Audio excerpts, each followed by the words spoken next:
Hello student, exam গ্রাভিটিতে তোমাদের প্রত্যেককে স্বাগত জানাই। আজকে আমরা ইলেকট্রিসিটির পার্ট 3 পড়বো। এর আগে আমরা অলরেডি পার্ট 1 এবং পার্ট 2 পড়ে ফেলেছি এবং অতি গুরুত্বপূর্ণ জিনিস আলোচনা করে ফেলেছি। আশা করি তোমরা সেগুলো বাড়িতে খুব ভালো করে রিভিশন দিয়েছো। আজকে আমরা পার্ট 3তে চেষ্টা করব পুরো ইলেকট্রিসিটি চ্যাপ্টার কমপ্লিট করে দেওয়া। ঠিক আছে, আগের দিন আমরা কি পড়েছি বলো? সিরিজ কানেকশন পড়েছি, শ্রেণী সমবায় পড়েছি এবং শ্রেণী সমবায় কীভাবে কোশ্চেন সলিউশন করতে হয়, প্রিভিয়াস ইয়ার কোশ্চেন কীভাবে আসে, কত ভ্যারাইটি হয়, আমরা সমস্ত কিছু দেখেছি অলরেডি। ঠিক আছে, তো আজকে আমরা প্যারালাল কানেকশন থেকে স্টার্ট করব, মানে সমান্তরাল সমবায় থেকে স্টার্ট করব এবং সমান্তরাল সমবায় থেকে যে সমস্ত প্রিভিয়াস ইয়ারের কোশ্চেন, দেখো যতক্ষণ না কোশ্চেন করছো, যতক্ষণ না নিউমেরিক্যাল কোশ্চেন সলিউশন করছো, ততক্ষণ পর্যন্ত এই চ্যাপ্টারটা বোঝা খুবই চাপ। কারণ এই চ্যাপ্টারটাতে কনসেপচুয়াল অনেক জিনিস আছে, অনেক কিছু বোঝার জিনিস আছে, শুধু মুখস্থ করলে চলবে না। ঠিক আছে, তো আমরা যেভাবে চলছি যদি সেভাবে পড়তে থাকো, এর বাইরে আশা করি কোনো কিছু পড়তে হবে না তোমাদের। তো দুটো পার্ট আশা করি ভালো করে রিভিশন দিয়েছো। আজকে আমরা পার্ট 3 স্টার্ট করবো। ওকে, যারা নতুন তাদের জন্য বলে রাখি, আজকে আমাদের 63 নাম্বার ক্লাস। এর আগে যত ক্লাস হয়েছে সমস্ত কিছু আমাদের প্লেলিস্ট তৈরি করা আছে, ওই প্লেলিস্টের মধ্যে তোমরা পরপর সিকোয়েন্সের সমস্ত ভিডিও দেখতে পারো। ওকে, তো চলো আজকে ক্লাস শুরু করা যাক। ক্লাস শুরুর আগে বলে রাখি যে আমাদের 1 জুলাই 2025 থেকে 1 জুলাই 2026 পর্যন্ত কারেন্ট অ্যাফেয়ার্স অ্যাভেলেবেল আছে পুরো স্পিডি পাবলিকেশন থেকে। Topic wise plus one liner সম্পূর্ণ বাংলা ভাষায় 99 রুপিস প্রাইস আছে, চাইলে নিতে পারো তোমাদের গ্রুপ ডি এক্সামের জন্য বা যে কোনো এক্সামের জন্য বলতে পারো, বিশেষ করে গ্রুপ ডি। এই কারেন্ট অ্যাফেয়ার্স অত্যন্ত গুরুত্বপূর্ণ। ওকে, আর এছাড়া আমাদের কাছে প্রিভিয়াস ইয়ারের সমস্ত পিডিএফ এবং বুক অ্যাভেলেবেল আছে সায়েন্সের ম্যাথে। যদি নিতে চাও সিম্পলি এই নাম্বারে হোয়াটসঅ্যাপ করবে বা কল করবে, এইখান থেকে তোমরা কালেক্ট করে নিতে পারো বা আমাদের এক্সাম গ্রাভিটি অ্যাপ্লিকেশন থেকেও তোমরা নিতে পারো। ওকে, তো চলো শুরু করা যাক। দেখো আমি একটা কথা বারবার বলছি, আমি আগের দিন যেটা তোমাদের সিরিজ কানেকশন স্টার্ট মানে রোধের সমবায়, রোধ বলেছিলাম দুভাবে সমবায় হিসেবে থাকতে পারে, একটা সিরিজে একটা প্যারালালে, একটা শ্রেণীতে একটা সমান্তরালে। তো অলরেডি আমরা শ্রেণী আগের দিন পড়ে ফেলেছি, সিরিজ কানেকশন আগের দিন পড়ে ফেলেছি। আজকে আমরা যেটা পড়বো সেটা হচ্ছে সমান্তরাল সমবায়। ঠিক আছে, এই দুটো টপিক থেকে সব থেকে বেশি প্রশ্ন আসে, তাই এই দুটো টপিক কিন্তু খুব ভালো করে বোঝার জায়গা আছে। ঠিক আছে, বারবার বলছি তোমাদের পুরো কারেন্ট চ্যাপ্টারটা থেকে এই শ্রেণী সমবায় আর সমান্তরাল সমবায় এই দুটো টপিক থেকে সব থেকে বেশি প্রশ্ন আসে। ঠিক আছে, চলো প্রশ্ন হচ্ছে যে সমান্তরাল সমবায় থাকে কীভাবে। দেখো এই ছবিটার দিকে লক্ষ্য করো, পরপর দেখো সমান্তরালে জিনিসগুলো আছে। এখানে একটা রেজিস্টার লাগানো আছে, এখানে একটা রেজিস্টার লাগানো আছে, এখানে একটা রেজিস্টার লাগানো আছে, পরপর তিনটে সমান্তরাল লাগা। আগে আমাদের সিরিজ কানেকশানে কীরকম ছিল, এই একটা ছিল, এই একটা ছিল, এই একটা ছিল, মানে পরপর ছিল। কিন্তু এখানে পরপর নয়, উপর নিচে করে থাকে। এখানে একটা রোধ লাগানো আছে, রোধক, এখানে একটা রোধক, এখানে একটা রোধক, পরপর তিনটে রোধক লাগানো আছে। ঠিক আছে, দেখো অ্যাকচুয়ালি জিনিসটা থাকে কীভাবে দেখো, আমি তোমাদের ড্র করেও দেখাচ্ছি। ধরো এখানে একটা রোধক লাগানো আছে, ঠিক আছে, এখানে একটা রোধক লাগানো আছে, আর এখানে একটা রোধক লাগানো আছে। আমি আরেকবার ড্র করছি, এক মিনিট, আরেকবার ড্র করছি। এখানে একটা রোধক আছে, এখানে একটা রোধক আছে, আর এখানে একটা রোধক আছে। ঠিক আছে, তিনটে রোধক। এদের কি হয় না, একটা কমন বিন্দুতে অ্যাটাচ করা থাকে, এখানে একটা কমন বিন্দুতে অ্যাটাচ করা থাকে। ঠিক আছে, দেখো অ্যাকচুয়াল ব্যাপারটা হচ্ছে এর এটা প্রান্ত, এর এইটা প্রান্ত, এর এইটা প্রান্ত, এই রোধকটার কথা বলছি, এই রোধকটার এই প্রান্ত। আবার যদি আমি এই রোধকটার কথা বলি, এই রোধকটার এই প্রান্ত। ঠিক আছে, এদের কমনভাবে যোগ করা থাকে, এইভাবে জাস্ট যোগ করা থাকে, এইভাবে জাস্ট যোগ করা থাকে, এইভাবে জাস্ট যোগ করা থাকে। ঠিক আছে, এইভাবে জাস্ট যোগ করা থাকে। ওকে, মেনে নিলাম যে চলো এটা হচ্ছে R1 রোধক, এটা হচ্ছে R2 রোধক, এটা হচ্ছে R3 রোধক। ওকে, এখানে তিনটে জিনিস তোমাদের মাথায় রাখতে হবে, আমি একদম পয়েন্ট বাই পয়েন্ট বলে যাচ্ছি, সেভাবে মনে রাখো। আমি যেমন বলেছিলাম সিরিজ কানেকশানে ধরো এটা একটা ব্যাটারি, একটা ধরো একটা ব্যাটারি দ্বারা কানেকশন করা আছে। ঠিক আছে, এটা ধরো একটা ব্যাটারি দ্বারা কানেকশন করা আছে, এটা একটা ব্যাটারি দ্বারা কানেকশন করা আছে। ঠিক আছে, এখানে একটা ব্যাটারি আছে, প্লাস এটা একটা মাইনাস, ধরো এর সঙ্গে কানেকশন করা আছে, এর সঙ্গে কানেকশন করা আছে। ঠিক আছে, আমি মেনে নিলাম যে এখানে ধরো 12 ভোল্টের একটা ব্যাটারি লাগানো আছে। ওকে, কী লাগানো আছে, 12 ভোল্টের একটা ব্যাটারি লাগানো আছে, এবং এখান থেকে যে কারেন্ট ফ্লো হচ্ছে, আমি মেনে নিলাম যে কোথাও না কোথাও ধরো 10 অ্যাম্পিয়ার কারেন্ট ফ্লো হচ্ছে, মেনে নিলাম 10 অ্যাম্পিয়ার কারেন্ট ফ্লো হচ্ছে। ঠিক আছে, আমি তোমাদের সিরিজ কানেকশানে কি বলেছিলাম, আরে মনে করো সিরিজ কানেকশানে শ্রেণী সমবায় কি বলেছিলাম, যে প্রত্যেকটা রোধকের মধ্য দিয়ে সমান তড়িৎ পরিবহন হবে বলেছিলাম। মানে 10 অ্যাম্পিয়ারে থাকলে এখানেও 10 অ্যাম্পিয়ার থাকবে, এখানেও 10 অ্যাম্পিয়ার পরিবহন হবে, এখানেও 10 অ্যাম্পিয়ার পরিবহন হবে, হ্যাঁ কি না? আর বলেছিলাম যে ভোল্টেজ কিন্তু আলাদা আলাদা হবে, ভোল্টেজ প্রত্যেকটা রোধকের মধ্যে আলাদা আলাদা হবে, এক থাকবে না। যখন পুরো সমস্ত ভোল্টেজগুলোকে আমরা যোগ করব তখন আমরা টোটাল ভোল্টেজটা পাবো। কিন্তু এই সমান্তরাল সমবায়ের ক্ষেত্রে পুরো জিনিসটা উল্টো। কীরকম উল্টো না, ওখানে বলেছিলাম যেমন তড়িৎটা প্রত্যেক ক্ষেত্রে সমান থাকবে, এখানে তড়িৎ থাকবে না, ভোল্টেজটা সবার ক্ষেত্রে সমান থাকবে। ঠিক আছে, যদি বলে যে এই R1 রোধকের মধ্যে কত ভোল্টেজ কত কত ভোল্ট আছে, তাহলে বলতে হবে যে 12 ভোল্ট আছে, কারণ আমি 12 ভোল্টই এখান থেকে সাপ্লাই দিয়েছি। তো এর মধ্যেও 12 ভোল্ট আছে, এর মধ্যেও 12 ভোল্ট আছে, এর মধ্যেও 12 ভোল্ট আছে। প্রথম পয়েন্ট এটা মনে রাখবে যে ভোল্টেজের কোনো পরিবর্তন হবে না, প্রত্যেকটা রোধকের মধ্যে বিভব প্রভেদ, ভোল্ট মিন্স বিভব প্রভেদ, পোটেনশিয়াল ডিফারেন্স, প্রত্যেকটা রোধকের মধ্যে বিভব প্রভেদ সমান থাকবে। 1 নম্বর পয়েন্ট মনে থাকবে। 2 নম্বর পয়েন্ট হচ্ছে ঠিক শ্রেণী সমবায়ের উল্টো বললাম। তার মানে কি, এখানে তড়িৎ, ধরো আমার এখানে কারেন্ট কত ফ্লো হচ্ছে, তড়িৎ পরিবহন কত হচ্ছে না 10 অ্যাম্পিয়ার। তো মনে রাখবে এখানে 10 অ্যাম্পিয়ার থাকবে না, এখানে 10 অ্যাম্পিয়ার থাকবে না, এখানে 10 অ্যাম্পিয়ার থাকবে না, মানে শ্রেণী সমবায়ের মতন ব্যাপার নয় যে প্রত্যেকটা রোধকের মধ্যে সমানভাবে কারেন্ট ফ্লো হবে না। এখানে কারেন্ট ফ্লো আলাদা হবে, এখানে কারেন্ট ফ্লো আলাদা হবে, এখানে কারেন্ট ফ্লো আলাদা হবে, বোঝা গেল? কিন্তু যখন আলটিমেট আমার কারেন্ট এখান থেকে বেরিয়ে আসবে, যদি আমি সমস্ত কারেন্ট, সাপোজ ধরো এর মধ্য থেকে I1 কারেন্ট ফ্লো হচ্ছে, এর মধ্য থেকে I2 কারেন্ট ফ্লো হচ্ছে, এর মধ্য থেকে I3 কারেন্ট ফ্লো হচ্ছে, আমি রোধকগুলোর কথা বলছি, বোঝা যাচ্ছে? এই রোধকগুলোর মধ্য দিয়ে I1 I2 I3 current flow হচ্ছে। তো আমি যদি এই 10 অ্যাম্পিয়ারের কথা বলি, আমি মানলাম যে 10 অ্যাম্পিয়ার কারেন্ট, এর সমান মনে রাখবে প্রত্যেকটা কারেন্টকে যখন আমি যোগ করব, প্রত্যেকটা তড়িৎ পরিবহনকে যখন আমি যোগ করব, তখন আমি টোটাল কারেন্ট পরিবহন পাবো। কিন্তু এর অর্থ এই নয় যে প্রত্যেকটা রোধকের মধ্য দিয়ে সমান কারেন্ট যাচ্ছে, 10 অ্যাম্পিয়ার করে যাচ্ছে, তা কিন্তু নয়, তা কিন্তু নয়। বিভব প্রভেদ এখানে সমান যাবে, প্রত্যেকটা রোধকের মধ্য দিয়ে সমানভাবে ফ্লো হবে, কিন্তু তড়িৎ পরিবহন নয়। বলো, দুটো পয়েন্ট মনে থাকবে? হ্যাঁ স্যার, কিছুই বলিনি, সিম্পল পয়েন্ট দুটো, যে বিভব প্রভেদ সবার মধ্যে সমান, কিন্তু তড়িৎ পরিবহন সবার মধ্যে সমান নয়। আর 3 নাম্বার পয়েন্ট মনে রাখবে এটা, যে এখানে যখন আমি বার করব কি না তুল্যরোধ, তুল্যরোধ কাকে বলবো, যখন আমি বলতে চাইবো যে ধরো এই রোধ, এই রোধ, এই রোধ, এই তিনটে রোধের সমবায় একসঙ্গে যখন আমি পেতে চাই, তুল্যরোধ বার করতে চাই, তখন আমি কিভাবে বার করব?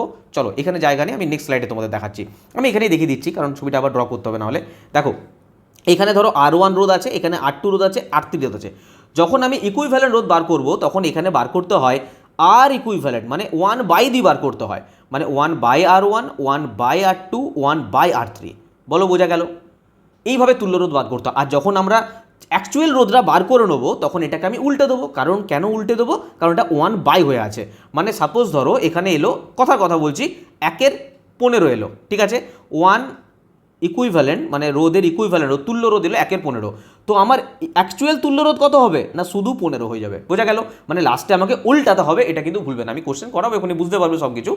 এই জিনিসটা কিন্তু বলো না, জাস্ট 3টে পয়েন্ট মনে রাখতে হবে। যেমন শ্রেণী সমবায় 3টে পয়েন্ট মনে রেখেছিলে, এখানে 3টে পয়েন্ট মনে রাখো, বাস। সমান্তরাল সমবায় আর কিছু ব্যাপার নেই, আর কিচ্ছু ব্যাপার নেই সমান্তরাল সমবায়, বাস এখানেই শেষ।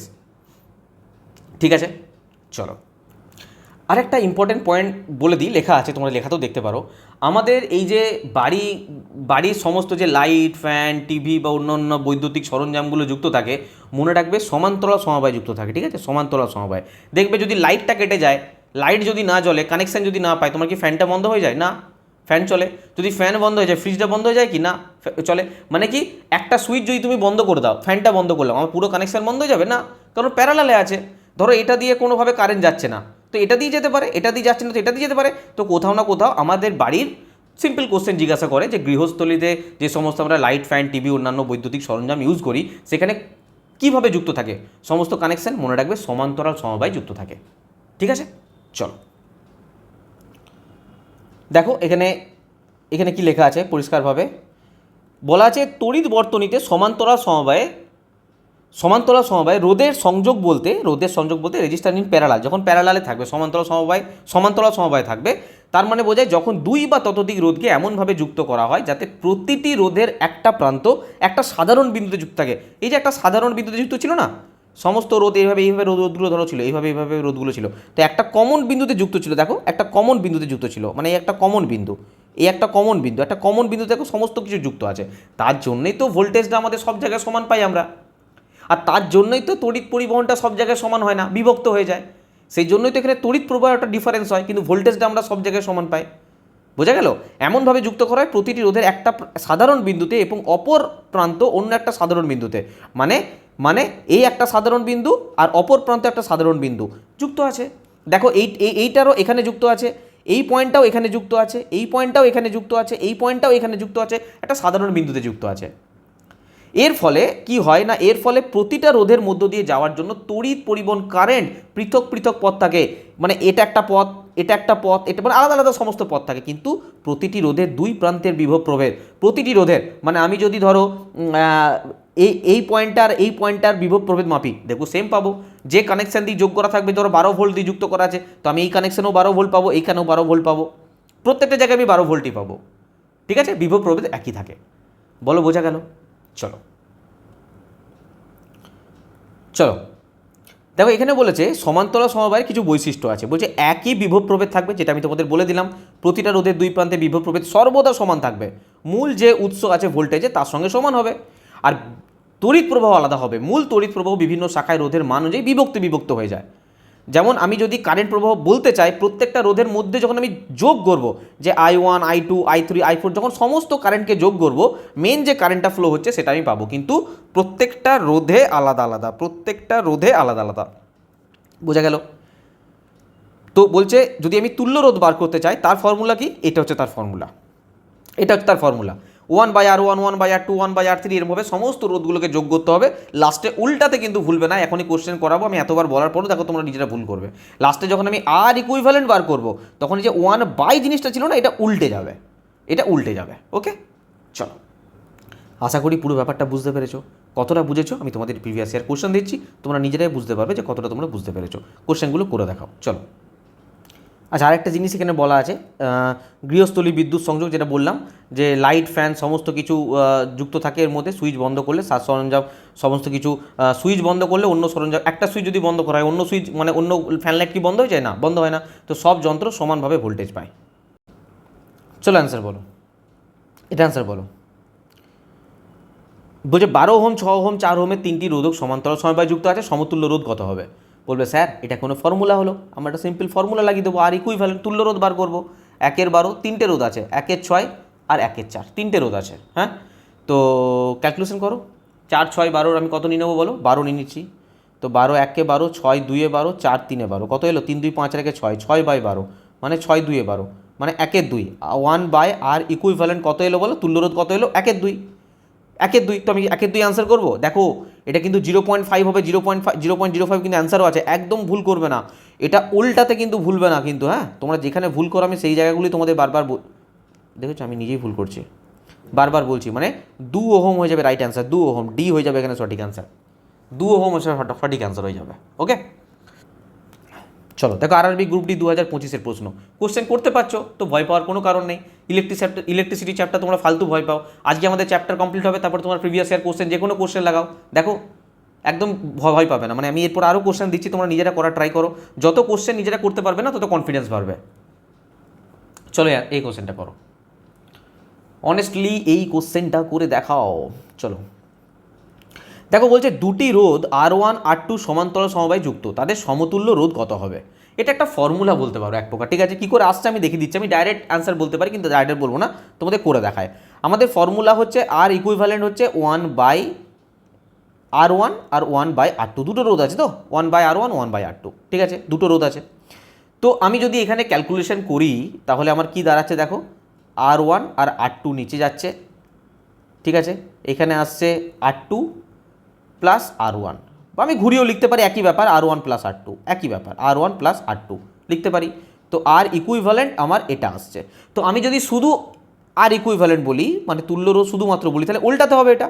তাহলে কোথাও না কোথাও R1 R2টা ওপরে যাচ্ছে আর R1 প্লাস R2টা নিচে যাচ্ছে। মনে রাখবে এটার অ্যান্সার তো তোমরা বুঝে গেছো, ডি অ্যান্সার হবে। চলো ঠিক আছে, R1/R2 সমান R1 R1/R2 by R1 plus R2। তো আমি বলতে চাইছি এটা একটা ফর্মুলা। স্যার কিসের ফর্মুলা? যেখানে তোমাদের দুটো রোধ দেবে, সাপোজ ধরো 2 ওহম দিয়ে দিল, 3 ওহম দিয়ে দিল, দুটো রোধ দিল, বললো এরা সমান্তরাল সমবায়ে যুক্ত আছে, সমতুল্য রোধ বার করো। তোমরা কি করবে? সিম্পল এই ফর্মুলা ইউজ করবে, কি দুটোর গুণ করবে 3 2 6 আর দুটো যোগ করবে 3 2 5, এটা হয়ে গেল আর ইকুইভ্যালেন্ট রোধ। এখানে উল্টাতে যেও না, কারণ আমি উল্টে পরে এই ফর্মুলাটা দিয়েছি কিন্তু, ভেবো না এখানে উল্টাতে হবে, তা কিন্তু নয়, বোঝা গেল? মানে আমার এখানে কোথাও না কোথাও এটা একটা ফর্মুলা, যেখানে দুটো রোধ দেবে সেখানে তোমরা ডাইরেক্ট এই ফর্মুলাটা অ্যাপ্লাই করতে পারো। প্রথমে এই দুটোর গুণ করবে, নিচে দুটো যোগ করে দেবে, ব্যাস এটা হয়ে যাবে আনসার। ঠিক আছে, চলো চলো আনসার বলো। 2 ওহম, 3 ওহম, 6 ওহম, তিনটে রোধ আছে সমান্তরাল সমবায়, সমতুল্য রোধ কত হবে? স্যার সিম্পল ব্যাপার, আমি আর লিখবো না, আমরা ফর্মুলা তো জেনে গেছি। এখন সিম্পল যোগ করবো, 1 2, 1 3, 1 6, সবগুলো যোগ করে দাও। 6 লসাগু, 2 3 6, 3 2 6, 6 1 6, 3 2 5 আর 1 6, 6 6 কেটে গেল 1। যদি আমি এটাকে উল্টে দিই, পাল্টে দিই, যাই কিছু, অ্যাকচুয়ালি তো উল্টাতে হয়, তো 1কে উল্টালে সে একই তো হবে। তো বি আমি আনসার বলতে পারি কি পারি না বলো? বি আনসার হয়ে যাবে। চলো দেখো, গ্রুপ ডি 2025-এ এই কোশ্চেন এসছে। আচ্ছা, এখানে এই দুটো জিনিস একটু মনে রাখবে, এই ফর্মুলা দুটো মনে রাখবে। স্যার কী ফর্মুলা? এই মাত্র তোমাদের যেটা বললাম, দেখো আমি ফর্মুলা এমনি দিয়ে দিই না, তোমাদের বোঝায় তার জন্য। এখানে সিম্পল লেখা আছে বিশেষ ক্ষেত্রে কেবল দুটি রোধের জন্য, এই মাত্র আমি তোমাদের এটা বললাম, তাই বারবার বলার প্রয়োজন নেই যে দুটো রোধকে সিম্পল গুণ করবে আর নিচে দুটো রোধকে যোগ করবে, কিন্তু ভুল করে উল্টাতে যেও না, কারণ এটা উল্টেই কিন্তু লেখা আছে, মানে সমান্তরাল সমবায় লাস্টে আমরা উল্টে দিই, কারণ এটা 1/, থাকে বলে, হ্যাঁ 1/, এখানে বাই নেই, কিন্তু উল্টাতে যাবে না, ভুল করবে না। আর যদি n সংখ্যক সমান মানের রোধ থাকে, ধরো 3 ওহমের ধরো 5টা রোধ আছে, 3 ওহমের ধরো 5টা রোধ আছে, তো আমরা কি এভাবে যোগ করতে যাবো? 1/3, 1/3, 1/3 যোগ করবো না, আমরা সিম্পল কি করব বলো? r/n করে দেবো, r/n করে দেবো। মানে কত মানের রোধ আছে? না 3 ওহমের রোধ আছে, কবার আছে? না 5 বার আছে, ব্যাস হয়ে গেল। এখানেও উল্টাতে যাবে না, কারণ এটা উল্টেই পরে কিন্তু রাশিটা দেওয়া আছে। ঠিক আছে, সিম্পল কি হয়ে যাবে? 0.6 হয়ে যাবে আনসার, 0.6 ওহম তুল্য রোধ।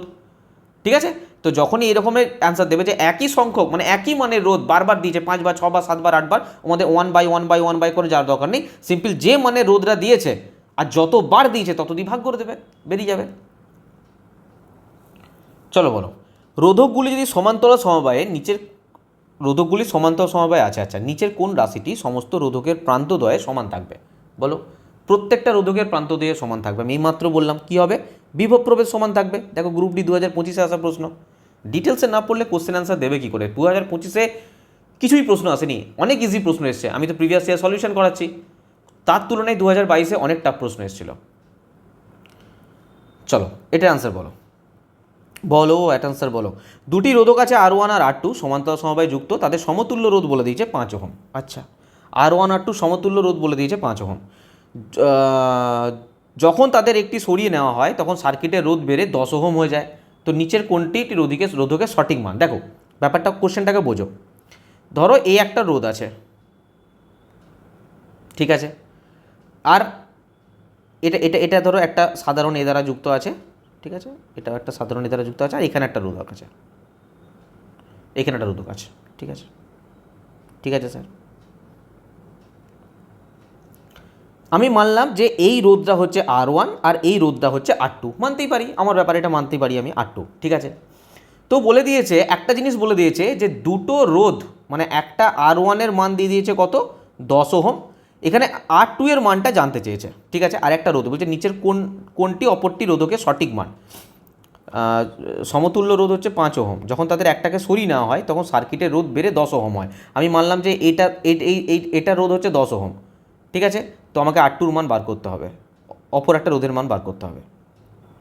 আমাকে সমতুল্য ইকুইভ্যালেন্ট রোধ বলে দিয়েছে 5 ওহম। একটা কথা বলো আমাকে, আমি তোমাদের সিম্পল একটা কথা জিজ্ঞাসা করছি, এই মাত্র পড়ালাম যে দুটো যখন রোধ দিয়েছে আমি এদের সমতুল্য রোধ বা ইকুইভ্যালেন্ট রোধ আমি কি বলতে পারি? আমি তুল্য রোধ কি বলতে পারি? স্যার এই মাত্র আপনি formula লেখালেন R1 × R2, R1 + R2, হ্যাঁ কি না বলো? আর এই মাত্র বললাম যে দুটো রোধ যদি থাকে তাদের সমতুল্য রোধের ফর্মুলা হচ্ছে R1 R2 / R1 + R2। এটা সমানই তো 5 বলেছে, আরে হ্যাঁ কি না? এটা সমানই 5 ওহম বলেছে। তো R1 এর মান কত আছে? 10 ওহম, 10 ওহম। আমি এখানে ক্যালকুলেশন করছি, ঠিক আছে, দিকে জায়গা নেই, আরে এটাকে একটু এগিয়ে লিখছি, আর কোনো ব্যাপার নেই, ঠিক আছে। চলো এখানে লিখে দিচ্ছি R1 R2 / R1 + R2 সমান হচ্ছে 5 ওহম। তো R1 এর মান দিয়ে দিয়েছে 10 ওহম, R1 এর মান দিয়েছে 10 ওহম, আমাকে কি মান বার করতে হবে? R2 এর মান বার করতে হবে। আর R1 + R2 কত আছে?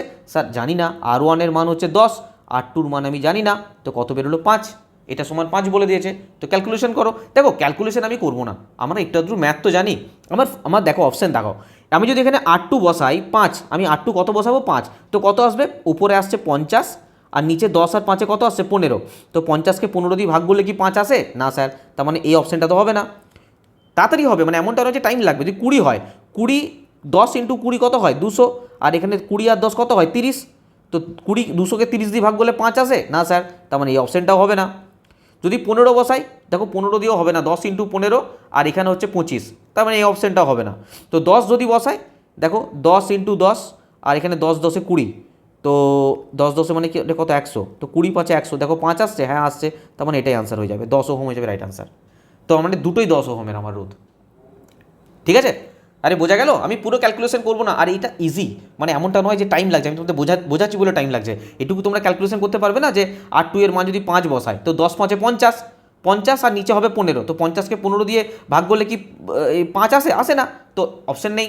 20 আর 10 200, 200 আর নিচে হচ্ছে 30, 200কে 30 দিয়ে ভাগ করলে 5 আসবে না। কমন সেন্স, এইটুকু কমন সেন্স থাকতেই হবে, না হলে করতে থাকবে ক্যালকুলেশন, দরকার নেই ক্যালকুলেশন করা, 10 ওহম আনসার ডাইরেক্ট। দেখো 2025-এর কোশ্চেন এটা। চলো নেক্সট প্রশ্ন দেখো, চলো এটার অ্যান্সার বলো। ভালো কোশ্চেন দিয়েছে, দেখো গ্রুপ ডি 2022-এর প্রশ্ন নিয়ে এসেছি।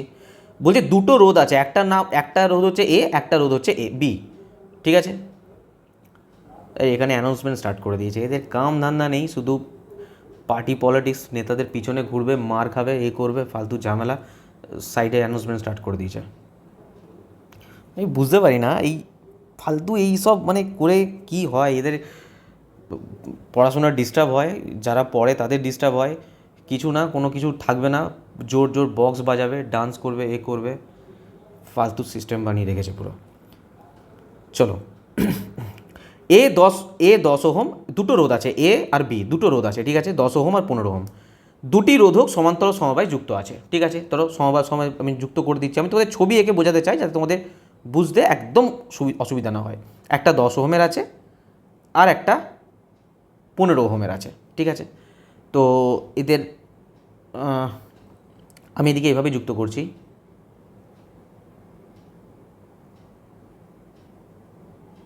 ঠিক আছে। এদের সাধারণ একটা পয়েন্ট তো থাকবেই, এটা হচ্ছে এ রোধ যার হচ্ছে 10 ওহম রোধ, আর এটা হচ্ছে বি রোধ যেটা হচ্ছে 15 ওহম রোধ, ঠিক আছে। এটা ধরো একটা কানেকশানের সঙ্গে যুক্ত আছে, এটা একটা কানেকশানের সঙ্গে, একটা ব্যাটারির সঙ্গে যুক্ত আছে, সমবায়টিকে 3 ভোল্ট ব্যাটারির সঙ্গে যুক্ত করেছে। ধরো এটা একটা 3 ভোল্টের ব্যাটারি, এটা মাইনাস এটা প্লাস, এটা 3 ভোল্টের ব্যাটারির সঙ্গে যুক্ত করেছে, ঠিক আছে। তো ব্যাটারি থেকে প্রবাহিত তড়িৎ প্রবাহ কত হবে, এখান থেকে বলছে আয়ের মানটা বার করো, তড়িৎ প্রবাহের মানটা বার করো। চলো, আরে মোট তড়িৎ প্রবাহ চেয়েছে, মোট তড়িৎ প্রবাহ চেয়েছে, ঠিক আছে।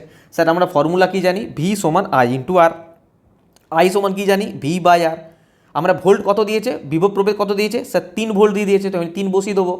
আর আর কোনটা, আরে আর কোনটা, আর কিন্তু এটা করতে যেও না কি এটা যোগ করে বসিয়ে দেবে, এটা কিন্তু ইকুইভ্যালেন্ট রোধ চেয়েছে, সমান্তরাল সমবায় যুক্ত আছে, তো ইকুইভ্যালেন্ট রোধ কী হয়ে যাবে 1/10/1/15। আরে স্যার দুটো রোধ আছে, আমরা ফর্মুলা ইউজ করব, কি ফর্মুলা না ওপরে দুটো আগে যোগ করব আর নিচে দুটো গুণ করব আর নিচের দুটো যোগ করব, 10 আর 15 যোগ করলে কত হয় 25। দেখো 5 5 25, আমরা এমনিও করতে পারতাম 25 6 150, তাও তোমাদের বোঝানোর জন্য। কত আসছে এখানে বলো, ইকুইভ্যালেন্ট 6 আসছে, তো এখানে সিম্পল 6 বসিয়ে দাও। তো 3 আর 2 6, তো 1 2 মানে কত 0.5 অ্যাম্পিয়ার, 0.5 অ্যাম্পিয়ার অ্যান্সার আছে। হ্যাঁ স্যার, ডি অপশান, ডি অপশানে মারো টিক। বলো বোঝা গেল, আরে বোঝা গেল, সিম্পল জিনিস, কিছুই নেই। আমার এখানে ফর্মুলা ইউজ করবো, আমাকে কারেন্ট জানতে চাইছে, তো কারেন্টের ফর্মুলা কি আই সমান ভি বাই আর, তো ভি তো বলেই দিয়েছে 3, আরে আর কোনটা হবে, আর হবে এদের সমতুল্য রোধ, তো দুটো রোধ দিয়েছে, তো আমি কী করবো আমার ফর্মুলা লাগাবো, উপরে যোগ করবো নিচে উপরে গুণ করবো নিচে যোগ করবো, দেখলাম 6 এলো ইকুইভ্যালেন্ট রোধ, তো আমি ইকুইভ্যালেন্ট রোধের জায়গায় 6 বসিয়ে দিলাম, তো 0.5 অ্যাম্পিয়ার অ্যান্সার হয়ে গেল। ওকে, ভালো কোশ্চেন। চলো এই ধরনের কোশ্চেনগুলো যখন পরীক্ষায় চলে আসে না, তখন আকাশ থেকে পড়ো, তোমরা বুঝতেই পারো না কিছু, যদি এখানে করতে পারো তোমরা পরীক্ষাতেও করতে পারবে, কোনো টেনশন নেই। আচ্ছা, এই কোশ্চেনটা আমি তোমাদের হোমওয়ার্ক দেবো, আমার খুব ভালো লাগে যারা মানে কোশ্চেনের আনসার দেয় না, মানে অ্যাকচুয়ালি তারা এতদূর পর্যন্ত ভিডিওটা দেখেছে, অ্যাকচুয়ালি অনেকে তো 2 মিনিট 3 মিনিট দেখার পরে বন্ধ করে দেয়, মানে এতদূর পর্যন্ত তারা ভিডিওটা দেখেছে। তো তোমাদের এটা হোমওয়ার্ক দিলাম, যারা প্রতিবার আনসার দাও তারা অতি অবশ্যই আনসার দেবে আমাকে কমেন্ট বক্সে, ঠিক আছে। আমি প্রত্যেকের কমেন্ট দেখি। সিম্পল কোশ্চেন দিয়েছে যে সমান্তরাল সমবায় যুক্ত 4 ওহম 8 ওহম 6 ওহমের 3টে রোধক আছে, একটি 9 ভোল্ট ব্যাটারির সাথে যুক্ত হয়েছে, ব্যাটারি থেকে গৃহীত মোট তড়িৎ প্রবাহ কত। আমি যেটা আগের কোশ্চেনটা দেখালাম সেম কোশ্চেন, ওখানে দুটো রোধ ছিল, এখানে 3টে রোধ হবে, শুধু আর ইকুইভ্যালেন্ট রোধটা বার করতে ভুলবে না, ঠিক আছে। গ্রুপ ডিরই প্রশ্ন এটা, তো তোমরা এটা হোমওয়ার্ক রইলো, হোমওয়ার্কে তোমরা এটা আনসার দেবে কমেন্ট বক্সে। ওকে, চলো বলো অ্যান্সার বলো, এটাও হোমওয়ার্ক দিয়ে দেবো। বলো, সিম্পল কোশ্চেন, 3টি রোধ 3 ওহম, 4 ওহম এবং 6 ওহম কীভাবে যুক্ত করলে তাদের মোট রোধ 13 ওহম হবে। দেখো শ্রেণী সমবায়ে যুক্ত যদি করি আমরা, তাহলে কি 13 ওহম হচ্ছে? শ্রেণী সমবায় মানে কি সবগুলো যোগ করতে হবে, 3 4 7, 7 6 6 12 13, হ্যাঁ শ্রেণী সমবায়, তো সবই শ্রেণী সমবায় যুক্ত করে দেবো। ঠিক আছে, সিম্পল কোশ্চেন, 3টে রোধ বলেছে, 3টে রোধ দিয়ে দিয়েছে, তাদের মোট রোধ 13 ওহম হবে। কীভাবে যুক্ত করলে? সমান্তরাল সমবায় যুক্ত করলে হবে না, কারণ কোথাও না কোথাও যদি আমি 1/3, 1/4, 1/6 করি, তাহলে কি অ্যাকচুয়ালি এটা 13 আসছে? আসবে না। তো যদি আমি শ্রেণী সমবায় যুক্ত করি 4 3 7, 6 6 12 13, তো সবই শ্রেণী সমবায় সিরিজে যুক্ত করব, তো সি হয়ে যাবে রাইট অ্যান্সার। চলো, আচ্ছা এখানে একটা পয়েন্ট তোমরা জেনে রাখো, আগে আগে ব্যাপারটা বুঝো তারপরে জানবে। ধরো ধরো আমি একটা সিরিজ কানেকশন করছি, সিরিজ কানেকশন করছি, সিরিজ কানেকশন করছি, সিরিজ কানেকশন করছি, 3টে রোধ রেখেছি, এখানে রাখলাম 3 ওহম, এটা রাখলাম 5 ওহম, এটা রাখলাম কত 2 ওহম। ঠিক আছে, তো আমি যদি এখানে টোটাল রোধের কথা বলি কত আসবে? 5 3 8 আর 10, ঠিক কি না? 10 ওহম। এই যে 10 ওহম যে রোধটা, একটা জিনিস দেখো ভালো করে, এর থেকেও বড়, এর থেকেও বড়, এর থেকেও বড়, হ্যাঁ কি না? আমার যে কটা রোধ এখানে যুক্ত থাকবে, যে কটা রোধ যুক্ত থাকবে, সেই কটা রোধের থেকে আমার এর রেজাল্ট বড় হবে। এর তুল্য রোধ, এটাকে কি বলা হয়? তুল্য রোধ, ইকুইভ্যালেন্ট রোধ, তুল্য রোধ আমার বড় হবে, হ্যাঁ কি না? হ্যাঁ স্যার। আমি যদি প্যারালালে যুক্ত করি, ধরো এটা একটা প্যারালাল, এটা একটা প্যারালাল, আর এটা একটা প্যারালাল, 3টে রোধ আছে, হ্যাঁ আমি সবাইকে একটা মেন বিন্দুর সঙ্গে যুক্ত করে দিলাম, একটা সাধারণ বিন্দুর সঙ্গে যুক্ত করে দিলাম। আমি মানলাম সেম, আমি নিলাম সেম না, ধরো এটা 2 ওহম নিলাম, এটা 6 ওহম নিলাম, আর এটা আমি 8 ওহম নিলাম, বাদ দাও, আরে यार এটা আমি 12 ওহম নিলাম। ঠিক আছে, ধরো আমি এর তুল্য রোধ বার করছি। স্যার কী করে বার করব? এর তুল্য রোধ বার করার ফর্মুলা হচ্ছে 1 2, 1 6 আর 1 12 করব। এদের লসাগু আসবে 12, তো 2 6 12, 6 2 12, 12 1 12, 6 2 8 আর 1 9/12। ঠিক আছে, তো 3 3 9, 3 4 12, মানে 3/4। তো আমাকে তো উল্টাতে হবে এটা, মানে 4/3। তো কোথাও না কোথাও কি আসবে? 1 পয়েন্ট সামথিং আসবে। ঠিক আছে, 1 পয়েন্ট সামথিং আসবে। আরে হ্যাঁ কি না? আমি কোথাও ভুল করলাম কি? 12, 2 6 12, 6 2 12, 12 1 12, 6 2 8 9, 9/12, 9/12 মানে কি? এটা হচ্ছে 1/r ইকুইভ্যালেন্ট আসছিল, তো এটাকে আমি উল্টে দিলাম। আর ইকুইভ্যালেন্ট কি পেতে গেলে কী করতে? উল্টাতে হবে, 4/3, মানে 1 পয়েন্ট সামথিং আসছে। ঠিক আছে, আমি এটুকু বুঝতে পারলাম যে 1 পয়েন্ট সামথিং কিছু আসছে আর কি। দেখো যেটা আমার ইকুইভ্যালেন্ট রোধ আসছে, এর থেকেও ছোট, এর থেকেও ছোট, এর থেকেও ছোট, তার মানে আমরা কি বুঝতে পারলাম? যদি আমাদের শ্রেণী সমবায় যুক্ত থাকে, তুল্য রোধের মান সব থেকে, মানে আমি শ্রেণী সমবায়ের কথা বলছি, যে তুল্য রোধটা বেরোলো সে এর থেকেও বড়, এর থেকেও বড়, এর থেকেও বড়, বা আমি এটাও বলতে পারি সব থেকে বড় রোধ কোনটা? না স্যার সব থেকে বড় রোধ 5 ওহম, এর থেকেও বড়, এর থেকেও বড়। 1 নাম্বার, এটা গেল 1 নাম্বার। 2 নাম্বারে আমি সমান্তরাল সমবায় কি বললাম? যে এই যে তুল্য রোধটা বেরোলো 1 পয়েন্ট সামথিং, এটা এটা আরে এটা এর থেকেও ছোট, এটা এর থেকেও ছোট, এটা এর থেকেও ছোট, বা আমি এটাও বলতে পারি যে সব থেকে যে ছোট রোধ ছিল এটা তার থেকেও ছোট বলতে পারি। বাস এই দুটো পয়েন্ট শুধু মনে রাখবে, সমান্তরাল সমবায়ের তুল্য রোধ সব থেকে ছোট হবে, আর শ্রেণী সমবায়ের তুল্য রোধ সব থেকে বড় হবে। আর মুখস্থর প্রয়োজন আছে? এমনি মনে থাকবে তোমাদের যেভাবে বোঝালাম, তো সব কিছু মুখস্থ করার প্রয়োজন নেই। ঠিক আছে, চলো যেটা বললাম একবার দেখিয়ে দিই তোমাদের। দেখো আমি যদি ডাইরেক্ট এটা বলতাম না তোমরা বুঝতে পারতে না, সেই জন্য একটু ড্র করে দেখালাম। বৃহত্তর তুল্যরোধ কার ক্ষেত্রে? শ্রেণী সমবায়ের ক্ষেত্রে। আর ক্ষুদ্রতর তুল্যরোধ কার ক্ষেত্রে?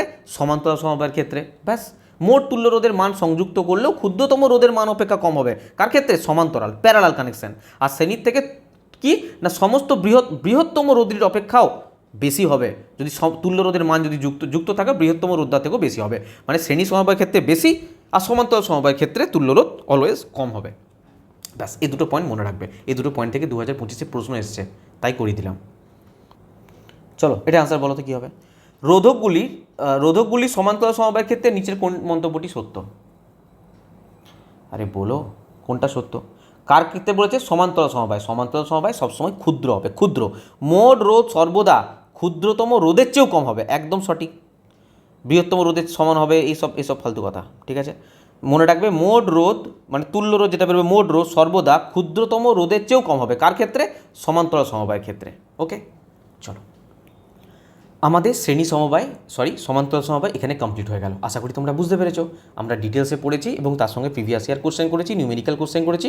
আশা করি তোমাদের কনসেপ্ট ক্লিয়ার। ওকে, এরপর আমরা যে টপিকটা পড়বো গুরুত্বপূর্ণ টপিক, সেটা হচ্ছে তড়িৎ প্রবাহের তাপীয় ফল। Okay, heating effect of electric current. একদম সোজাভাবে বলবো, একদম ইজি জিনিস। দেখো, একদম ইজি জিনিস। তড়িৎ প্রবাহের তাপীয় ফল হচ্ছে ধরো একটা পরিবাহী আছে, ঠিক আছে? এই পরিবাহীর মধ্য থেকে যখন বিদ্যুৎ প্রবাহিত হয় না, তড়িৎ প্রবাহিত হয়, তখন কি হয়, এর ভেতরে তো স্যার রোধ আছে, আর এর ভেতরে কি আছে? রোধ আছে। আরে তুমি একটা জিনিস ভাবো, তুমি চলছো রাস্তা দিয়ে, ধরো রাস্তা দিয়ে চলছো, আর একটু অ্যাডজাস্ট করে নিও, পাশে বকফাস করছে, ফালতু বকছে, এখানে কিছু নেতা মন্ত্রী এসছে এখানে, ঠিক আছে? তো একটু আওয়াজ যদি যায় তোমাদের কাছে, একটু অ্যাডজাস্ট করে নিও, ঠিক আছে? ক্লাস বন্ধ করে তো লাভ নেই এদের জন্য। চলো, তো ধরো এটার রাস্তা আছে, তুমি ধরো এখান থেকে যাচ্ছ, কী নিয়ে যাচ্ছ না? বাইক নিয়ে যাচ্ছ। তুমি ফুল স্পিডে যেতে পারবে না স্যার, কারণ হচ্ছে কি, রাস্তায় জ্যাম আছে। স্যার রাস্তায় প্রচুর জ্যাম আছে।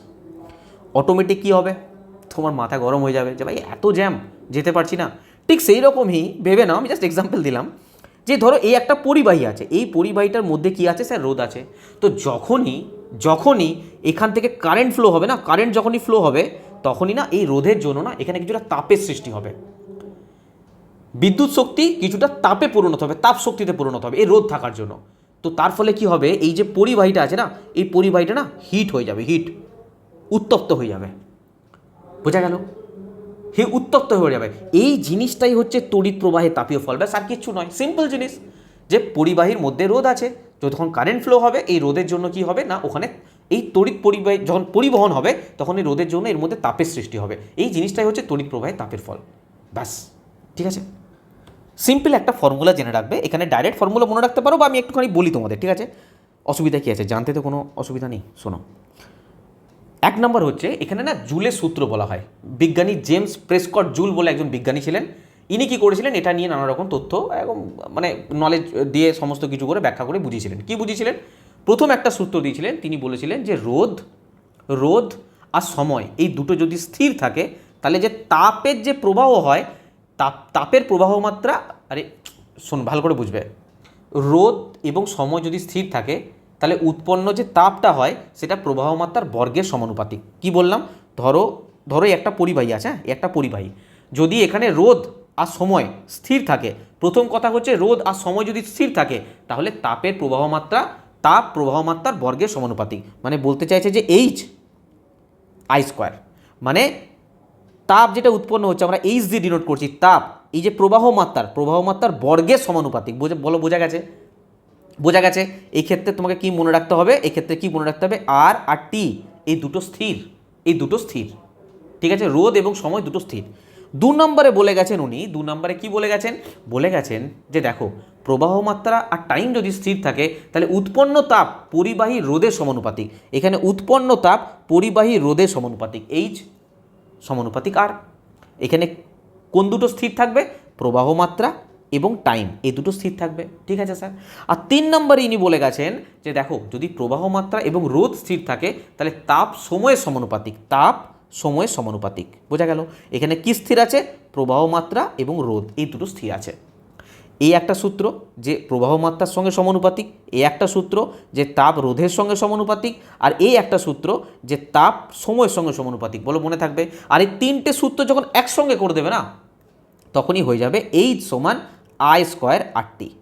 ব্যাস, তোমাদের আলটিমেট বলবো, সত্যি কথা বলবো, জাস্ট এই ফর্মুলাটা মনে রাখতে হবে। এইসব ছেড়ে দাও, যদি মনে না থাকে বাদ দাও, শুধু এই ফর্মুলাটা মনে রাখো, H সমান I²RT। যদি তোমাদের ডাইরেক্ট প্রশ্ন দেয় যে তাপ পরিবাহী প্রবাহ মাত্রার সঙ্গে কী সম্পর্ক, বলবে পরিবাহী প্রবাহ মাত্রার সাথে বর্গের সমানুপাতিক।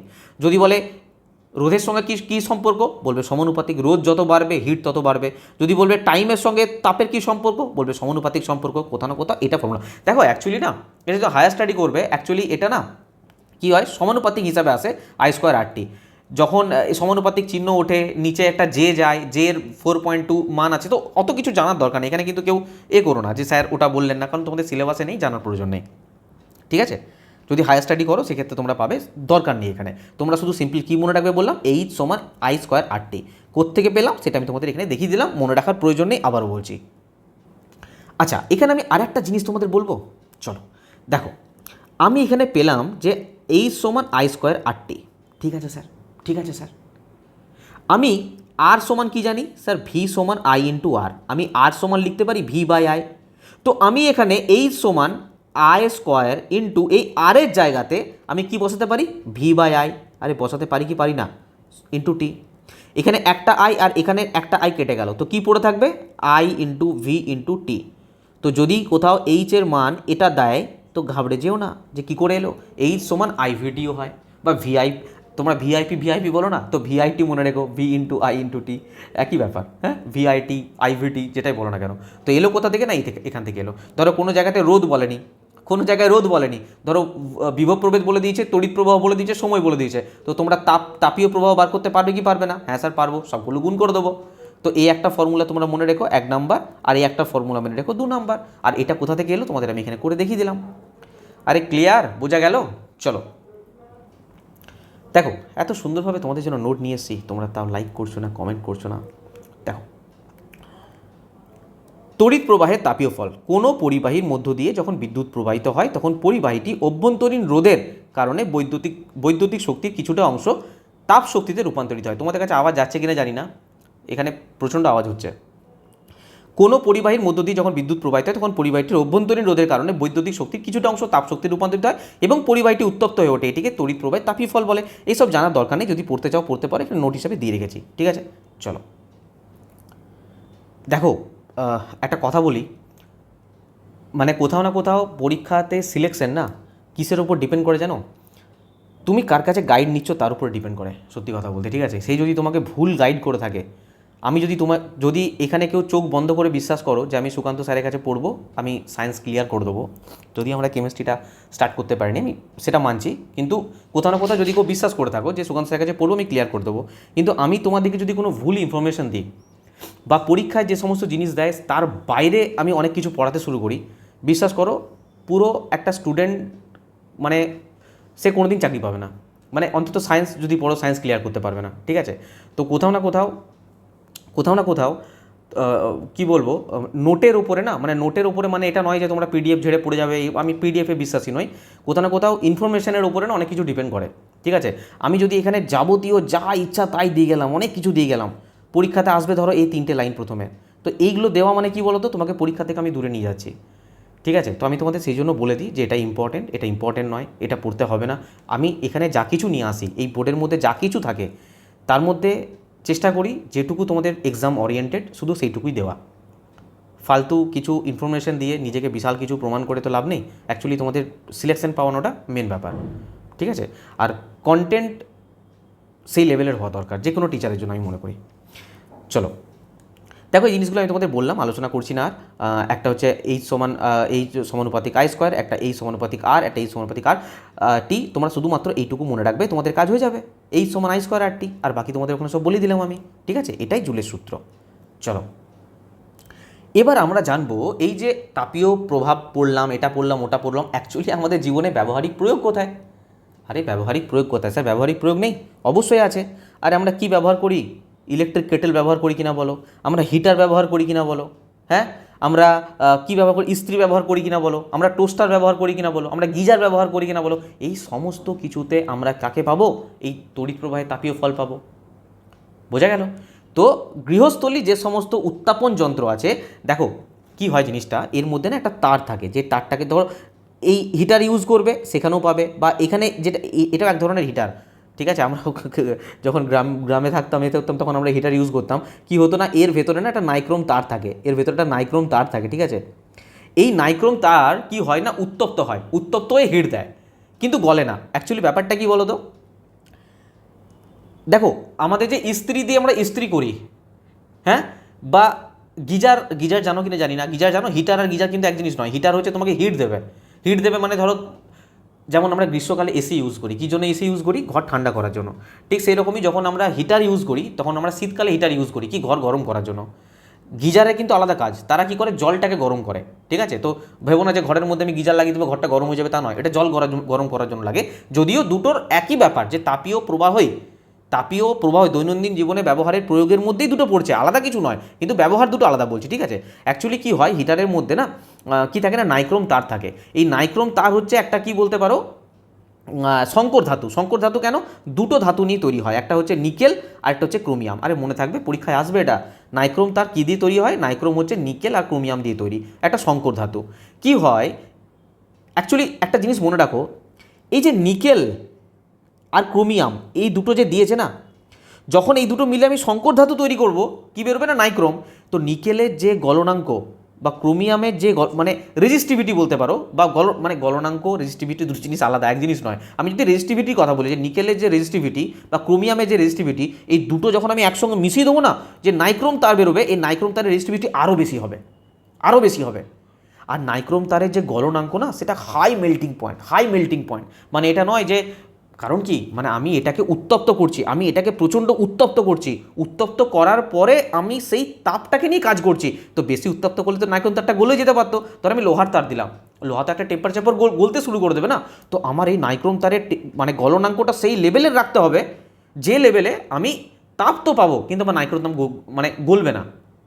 তো মনে রাখবে, এই যে নাইক্রোম তার দুটো জিনিস নিয়ে তৈরি হয়, নিকেল এবং ক্রোমিয়াম, এবং এর যে রেজিস্টিভিটি মানে রোধাঙ্ক এতটাই বেশি।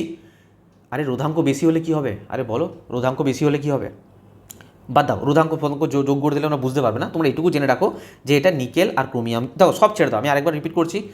এই নাইক্রোম তার দুটো জিনিস নিয়ে তৈরি হয়, নিকেল এবং ক্রোমিয়াম, এটা একটা সংকর ধাতু। এর কি হয়, এটা হিটিং এলিমেন্ট হিসেবে ব্যবহৃত হয়। এর কি না, উচ্চ রোধ ক্ষমতা কেন বলছে, কারণ হচ্ছে রোদ যত বাড়বে হিট তত বাড়বে। আরে রোদ যত বাড়বে হিটিং এফেক্ট তত বাড়বে, হিটিং এফেক্ট এই মাত্র বললাম না আমরা, এর সঙ্গে সমানুপাতিক। রোদ যত বাড়বে হিট তত বাড়বে, তো রোদ প্রচুর, সেই জন্য হিট প্রচুর হয়। এবং এটা উচ্চ তাপমাত্রাতে জারিত হয় না, অক্সিডাইজ হয় না, অক্সিজেনের সাথে বিক্রিয়া করে যাবে না, আগুন জ্বলে যাবে, এরকম কিচ্ছু হবে না। এবং গলিতও হয় না, কারণ এর হাই মেল্টিং পয়েন্ট থাকে, ঠিক আছে। তো আমরা এটাকে কি করি না, হিটার হিসাবে ব্যবহার করি, এই হিসাবে ব্যবহার করি, ইস্ত্রি হিসাবে ব্যবহার করি, গলবে না, কিন্তু আমার এই তাপটা আমরা কাজে লাগাই। বোঝা গেল? উদাহরণ হিসেবে মনে রাখতে পারো, ইলেকট্রিক ইস্ত্রি, electric heater, geyser, toaster, oven, এই সব ক্ষেত্রেই আমরা এই গৃহস্থলীর উত্তাপন যে যন্ত্র, এর ক্ষেত্রে আমরা ব্যবহার করি, ঠিক আছে, তাপীয় প্রভাবটা। শুধুমাত্র এটা নয়, আরও এক্সাম্পল আছে, এটা তো প্রথম এক্সাম্পল গেল। নেক্সট এক্সাম্পল দেখো, fuse wire, very important. Sir fuse ওয়্যারের ক্ষেত্রে কী হয়, অ্যাকচুয়ালি আমরা বৈদ্যুতিক নিরাপত্তা পাই। কি হয় দেখো জিনিসটা, ধরো একটা তার আছে, এই তারটা, এই ধরো ফিউজ ওয়্যারটা কী হয় না, এর গলনাঙ্ক খুব কম। যেমন আমি নাইক্রোম তার দেখালাম, আগে যেটা দেখালাম সেটা কি, অত্যধিক গলনাঙ্ক, যে এক্সট্রা গলনাঙ্কতেও গলে না, এক্সট্রা হিটেও কিন্তু ওটা কোনোভাবে গলবে না, রেজিস্টিভিটি হাই, রোদ খুব বেশি। কিন্তু এর ক্ষেত্রে কি ব্যাপার না, ফিউজ ওয়্যারের ক্ষেত্রে কি হয়, যে তারটা থাকে না, এই ওয়্যারটা না অল্প তাপমাত্রাতে গলে যাবে। এর ফলে কি হবে, সিম্পল দেখো, ধরো এই তারটা দিয়ে না আমার কি হচ্ছে, বৈদ্যুতিক সমস্ত সরঞ্জামে না কারেন্ট যাচ্ছে। তো কোনো কারণে ধরো কারেন্ট বেশি ফ্লো হয়ে গেল, তো কি হবে বলো, ধরো এটা একটা পরিবাহী আছে, এটা ধরো আমি ফিউজ তার বলছি। তো কি হবে, অলরেডি তো তারের মধ্যে একটা রোধ থাকে, তো যদি বেশি কারেন্ট ফ্লো হয়, তো রোধের জন্য না প্রচণ্ড হিট হয়। তো এক্সট্রা কারেন্ট ফ্লো হলে কি হবে, আমাদের যে সমস্ত যন্ত্রপাতিগুলোর সঙ্গে এটা অ্যাটাচ করা থাকবে, সেই যন্ত্রপাতিগুলো নষ্ট হয়ে যেতে পারে। আর ফিউজ ওয়্যার কী হয়, যখনই এক্সট্রা কারেন্ট ফ্লো হওয়ার সঙ্গে সঙ্গে এটা হিট জেনারেট বেশি হবে, এবং যখনই একটু হিট জেনারেট হবে না, এই তারটা গলে গিয়ে কী করবে, এই সমস্ত যে সরঞ্জামগুলোর সঙ্গে এটা কানেকশন ছিল, সেই কানেকশনটাকে বিচ্ছিন্ন করে দেবে। তার ফলে কী হবে, আমাদের বৈদ্যুতিক সরঞ্জামগুলো রক্ষা পাবে। বোঝা গেল?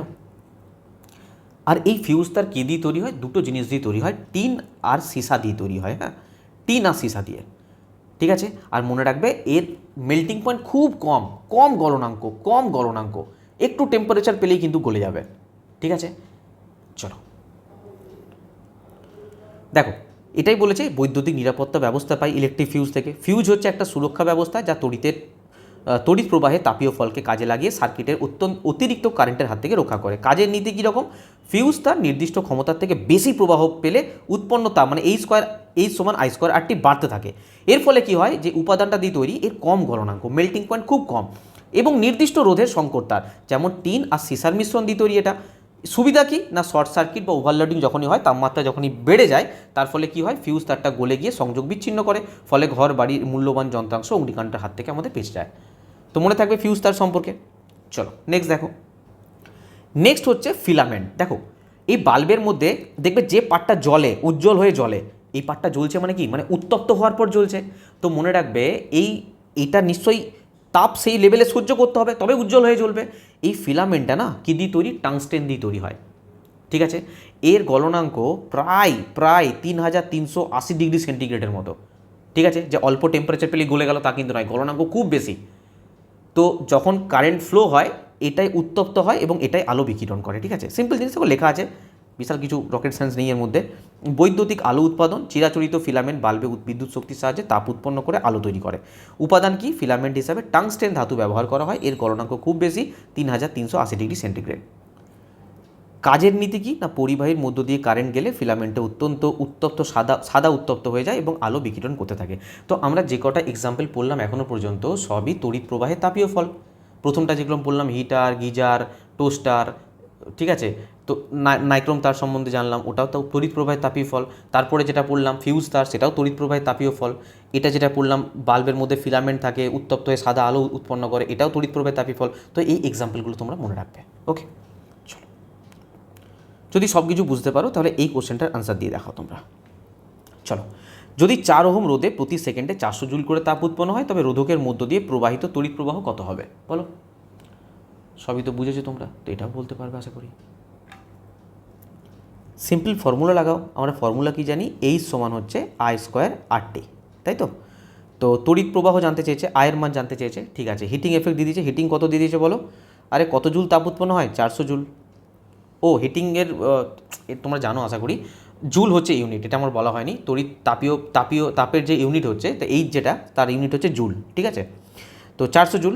আর আয়ের মান কত দিয়েছে না স্যার, আই বার করতে দিয়েছে। রোধ কত দিয়ে দিয়েছে না 4 ওহম দিয়েছে। সময় কত দিয়েছে, আরে সময় কত দিয়েছে, প্রতি সেকেন্ড দিয়ে দিয়েছে, প্রতি সেকেন্ড মানে 1 সেকেন্ড বলে দিয়েছে। ঠিক আছে, তো দেখো এখানে 4, এটা 100 দিয়ে কেটে যাবে।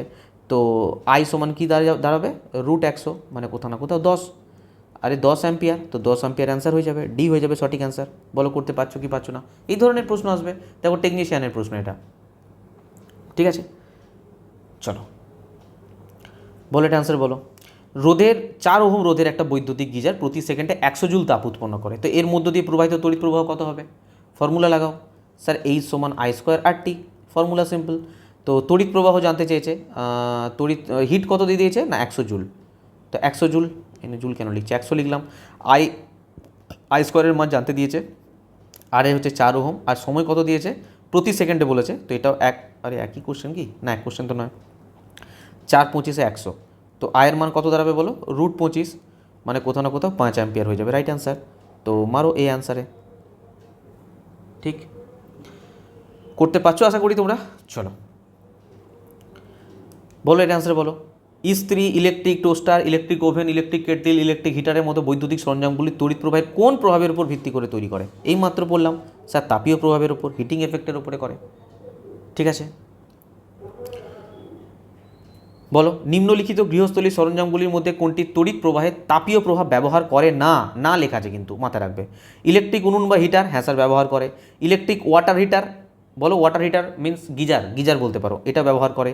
ইলেকট্রিক ইস্ত্রি ব্যবহার করে। ইলেকট্রিক মোটরের কথা পড়েছি না স্যার, তার মানে এটা অ্যান্সার হয়ে যাবে, এটা অ্যান্সার হয়ে যাবে, ডি হয়ে যাবে সঠিক অ্যান্সার। কোশ্চেন বানছে, চলো। বলছে একটা ইলেকট্রিক ওয়াটার, মানে গিজারের কথা বলছে, গিজার ভাবো, একটা গিজার কি করে, বিদ্যুৎ শক্তিকে কিসে রূপান্তর করে বলো? স্যার হিট এনার্জি উৎপন্ন করে, তাপ শক্তিতে রূপান্তর, তবেই তো জল গরম হবে। তাপ শক্তিতে রূপান্তর করে, বিদ্যুৎ শক্তিকে তাপ শক্তিতে। চলো টেকনিশিয়ান 2026 এসছে, বলো অ্যান্সার বলো। সংকর ধাতুর রোধকতা, মানে রোধ যে হয়, রোধাঙ্ক ভাবো, রোধকতা দিয়ে দিয়েছে, রোধাঙ্ক করে দাও, এটা রোধাঙ্ক